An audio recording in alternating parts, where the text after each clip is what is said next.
our presenter is Linda Miles. She's an assistant professor, and her presentation is going to be based on supporting students as critical readers, critical reading activity. Linda Miles. Thank you. Thank you. Hi, everybody. So this presentation is all about a lot of my nascent creative research thoughts on these days. As librarians, we sit at the reference desk and we co-facilitate workshops in your classroom sometimes. And we spend a lot of time as librarians helping students locate, access, and cite great sources, right? That's the primary instructional moment that we see students. It's at that point in the research process. And there are so many different kinds of research assignments. I applaud you all. The variety is the spice of life. It is important that students are able to locate and access appropriate sources for their research, undeniably. But if they don't know how to critically read and investigate and pull interpret what they're reading and pull the most important information out of their sources, then they're not mining those sources for the kind of evidence that they need, really, to support their research propositions. So that's why, that's the situation we see. That's why this is a question. So what happened was this past May, I and some of you, I know, attended a Writing Across the Curriculum workshop that took place.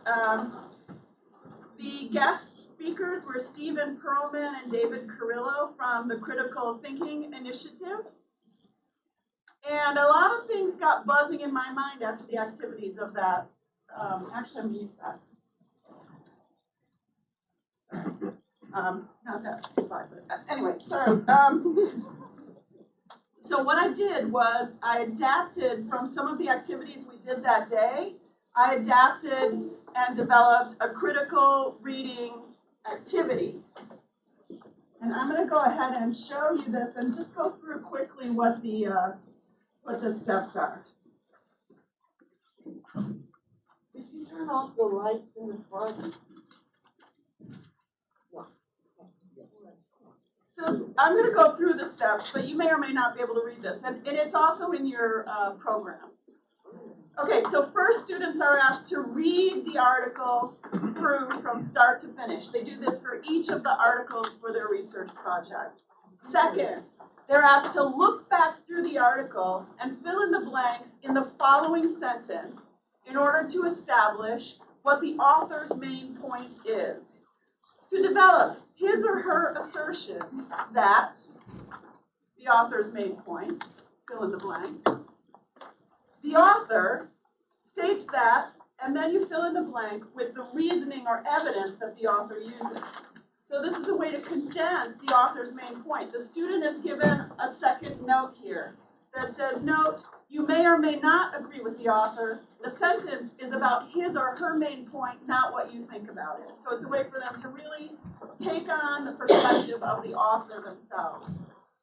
Next step, they look back through the article, and basically they are going to totally mark up the document with underlining, highlighting, notes in the margins, the whole deal, whenever they see any of the following things. Whenever they see that the author is establishing a question, a concern, or a conflict that he or she is examining. The author evaluates evidence, especially if they're weighing one piece of evidence against another. And whenever the author deals with complexity by stating something that's unknown or something that is uncertain or being debated in the field. And wherever the author draws conclusions, based on the evidence that they've laid out.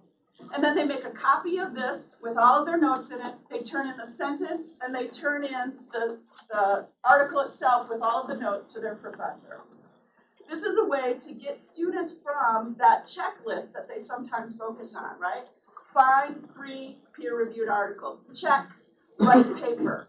right? They want to skip from find the articles to write the paper. This is a way to get them to engage with what the author is doing in the article.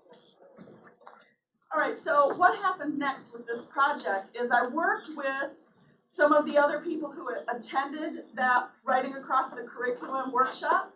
They were from the Early Childhood Education Department, and I had developed this online guide, which is an online guide that specifically supports the assignment in the EDU 101 Foundations of Education course. You'll see there are a number of tabs. There's one that talks about what's expected for their assignment. This one is about using an encyclopedia to find basic information about your topic, finding more substantive sources. So here's the find and access those great sources. And then there's two exercises, the critical reading exercise and a second one called the turning point exercise or the 7-sentence exercise. This one also came from that Writing Across the Curriculum workshop. Then there's APA citation and a few other things related specifically to that course. So, two side notes. One is that librarians can help you develop online guides to support research assignments in your course or in your section of your course.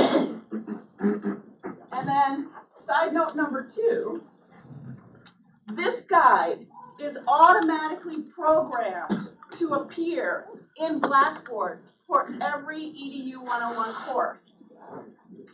Here you'll see in the left-hand column it says Library Research Help. When I am in an EDU 101 course and I click on this, I'll have to click through a couple of things to launch it, but then that guide is right there. So that's a side note. If you're interested in developing a guide or having particular support from the library appear in Blackboard for you, talk to a librarian and we'll put you in touch with a liaison in your area and we'll make that happen. Done with the side notes now. All right, so it's in the guide, it's in Blackboard. Professors Jackie DeSanto piloted a little bit with one of these activities. I'm not sure if it was the critical reading one or the turning point exercise, but I worked most closely with Sarah Church, and in 2 of her sections of EDU 101 in the fall, she piloted using both of these assignments as a part of this structured research assignment for the buzzwords assignment, excuse me. And we have gathered some evidence. We're about to move into the stage where we analyze some of that evidence and see how it impacted student learning. And we're going to try and present on it probably coming up at the Q conference.